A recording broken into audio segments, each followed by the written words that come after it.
You think the US dollar is powerful? This man destroyed an entire economy just by spending his pocket change. Meet Mansa Musa, the richest human to ever walk the earth. His wealth was so vast it literally broke the rules of mathematics. A king who caused a 12-year financial apocalypse by being too generous. Today we dive into the dark reality of history's ultimate fortune. Prepare to feel poor. Let's begin. When you ask who the richest person in the world is today, names like Elon Musk, Jeff Bezos, or Bernard Arnault probably come to mind. Hundreds of billions of dollars in wealth, massive technology empires. But let me tell you a secret. All of these names would have looked literally poor next to a man who lived in the 14th century. Imagine a fortune so vast that in today's money it can't even be properly spoken aloud. It's estimated to be over $400 billion, but according to many economists, his wealth was simply incalculable. Mansa Musa, Emperor of Mali. He wasn't just rich. He was a financial force who changed the value of money in every city he passed through, collapsed an entire regional economy by giving away gold for free, and then carried out what would become the world's first major central bank-style intervention to fix it. Today we're looking at the unbelievable story of Mansa Musa, the master of gold, whose legacy has traveled from the dusty shelves of history into modern economics textbooks. If you're ready, our journey into the greatest fortune in history begins. The year is 1312. When Mansa Musa ascended the throne of the Mali Empire, the world was a very different place economically. While Europe was struggling with plague outbreaks and endless wars, West Africa was literally sitting on a mountain of gold. Musa's territory stretched across what is now Mauritania, Senegal, Gambia, Guinea, and Mali. But his true power came from his strategic position. More than half of the world's gold supply was under Mansa Musa's control. Yes, you heard that correctly. At that time, 1 out of every 2 gold coins circulating in the world came from Musa's lands. But Musa didn't just control gold, he also controlled the second most valuable commodity of the era, salt. Known as white gold, salt was essential for preserving food, and Musa held absolute control over these trade routes. This was the medieval equivalent of one person controlling both global oil reserves and modern microchip production at the same time. Musa was the man at the heart of the global economy. Musa was a devout Muslim, and in 1324 he decided to undertake the famous pilgrimage that would change history.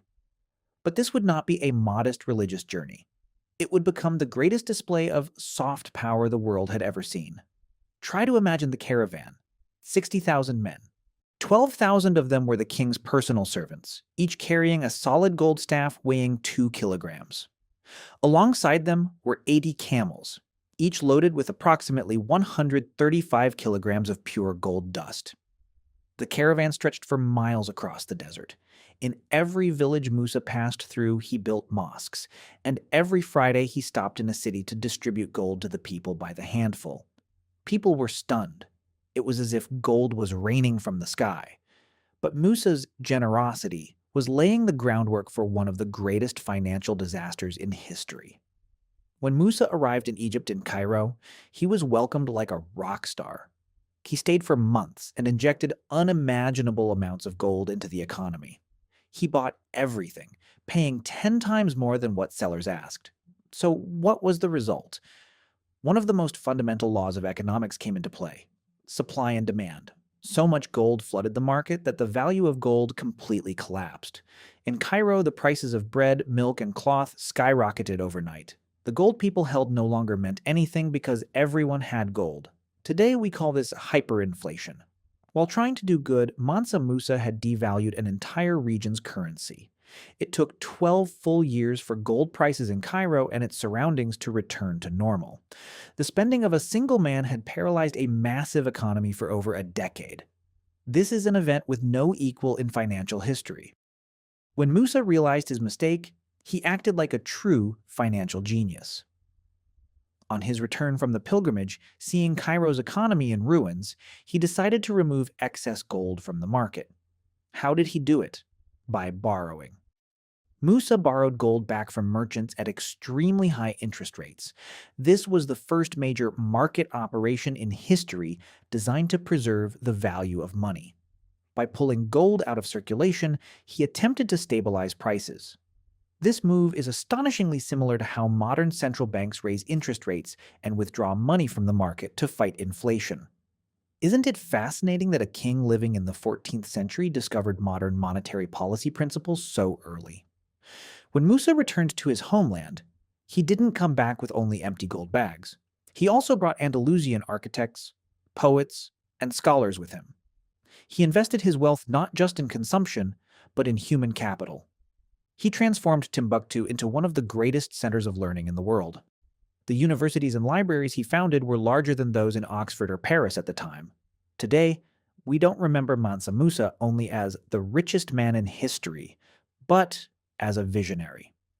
His story teaches us this: uncontrolled wealth is a disaster, but capital invested in knowledge and education can last for centuries. So let me ask you, if you had Mansa Musa's wealth, how would you manage the markets? What would you do? Who was more powerful, Elon Musk or Mansa Musa? Let's meet in the comments. If you enjoyed the video, don't forget to like, subscribe, and turn on notifications. See you in the next story from Riches of History, Parsh Finance.